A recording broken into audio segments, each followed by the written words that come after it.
Hello everyone, we're ready for chapter 22. I'm quite rough today, so I'm sorry. And the camera's wobbling. Oh, so annoying. Okay. Gradually the group were left in darkness, but so in awe were they of the spectacle they had just witnessed that no one had said anything. Freddie put his hand in Mr. Discover the Truth just to be sure of him, as it was now truly pitch black. "Come along," said Ears to Hear. "We had better make our way out too." He knelt down and relit the special lamps that he had extinguished earlier when they came into the glowing cave room. It was nice to have the lamps again and be able to see around them once more. As their eyes adjusted to the light, they noticed how different the cave walls looked now without the glowworms on them, and they saw they too were made of something special. Ears to Hear put his finger on the wall and then cautiously licked the tip of it. He made a face. "Well, that's salt all right," he grimaced. The others tried it too, and all had to take a good drink afterwards. "I suppose that makes sense," observed Mr. Saved by Grace, "because salt and light go together in the King's Book," and he pulled out his Bible. "Here it is," he said, after thumbing his way through the pages. "Matthew chapter 5, verse 13. You are the salt of the earth," and then verse 14, "You are the light of the world." "We shall remember this treasure well," remarked Mr. Discover the Truth, "for we have witnessed the light displayed just now, and tasted the saltiness too." Freddie whispered to Mr. Discover the Truth, "What does it mean to be salt? I understand the light one a bit more, but I don't like the taste of salt." "So, to be a light for the king," said Mr. Discover the Truth out loud, for he was sure it was better not to whisper something so wonderful. "Well, a light is there to guide and to comfort and to warn, and that is how we should be with those we come into contact with. And then salt preserves things and flavours them too, and it's good for keeping things clean too. So we should preserve the King's word and teach it to others, and use it to help us stay on the straight and narrow way." "And to make others want to hear more," put in Ears to Hear. "For," said he, "I know that is what I needed," he remarked. "I needed a good tasting truth to start me wanting more, and the one the King used for me was, 'For by the disobedience of one we were all made sinners, so by the obedience of one will many be made righteous.' I tell you, that verse made me want to find out who that one was so I could be made righteous too." "Well said, man," cheered Mr. Discover the Truth. "For my part, I was so taken up with what I had been taught by the world that I thought I was completely enlightened. I believed that there was no God because I had been told so by my professors, and I ridiculed those who said that there was, and even said it was he who made the earth. Indeed, I would spend many hours debating that we came from monkeys, and so blind was I that I would refuse to listen to reason. But although I said I believed there was no God, and that when we die we just end, there is nothing more I was terrified of than death and dying. And I think now that that is very telling, because if someone truly believes that death is just like falling asleep forever, or just ceasing to exist, then why would anyone be scared of that?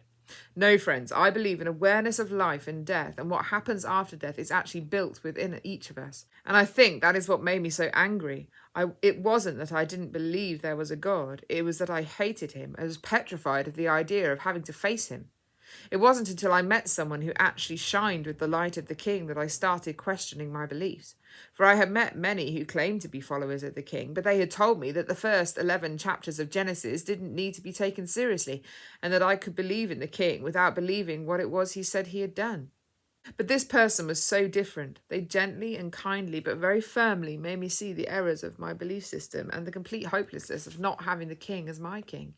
"You see," he went on as they gathered their things together and made their way out of the cave room and back through the narrow gap, "I had been in the dark for so long, I had thought that if I don't have to believe the words in the first part of the Bible, what basis did I have for believing the other parts? So I know it sounds crazy, but I just thought the accounts of Jesus living and dying and living again were just a fable. But this new light person showed me remarkable facts that made me realise that it actually happened, and that Jesus is who God says he is. And then, as the light penetrated the darkness of my heart's understanding, I realised that if these things were so, then I would one day have to meet this God King. And that scared me. And, like I said, I believe had always scared me.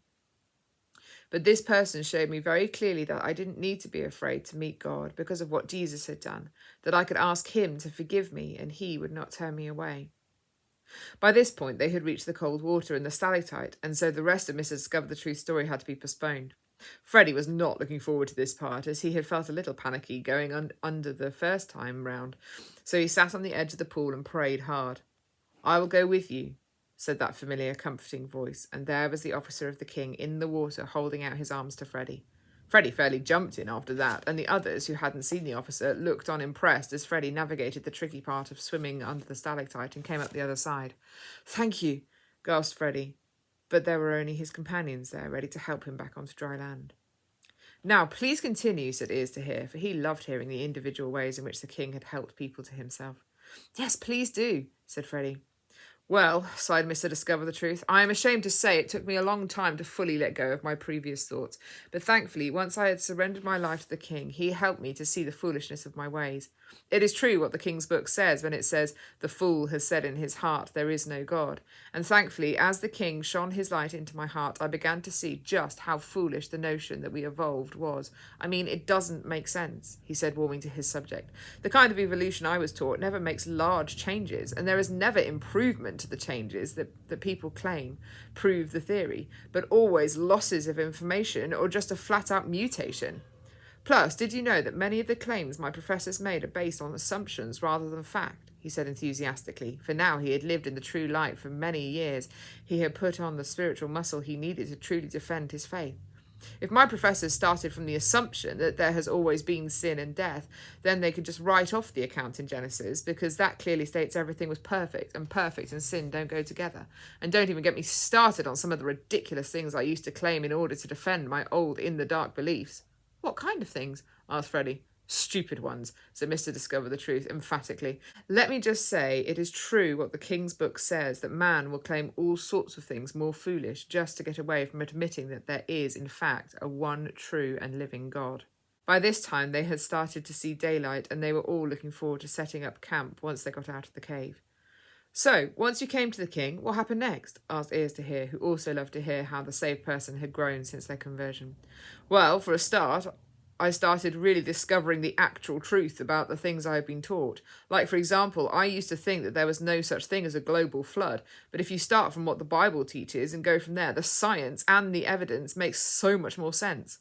Take fossils, for instance. Fossils are formed under a very particular set of circumstances that require rapid burial, among other things, which works so well with a global flood of catastrophic proportions, like the one recorded in Genesis, and it explains why we are finding sea creature fossils on the top of mountains.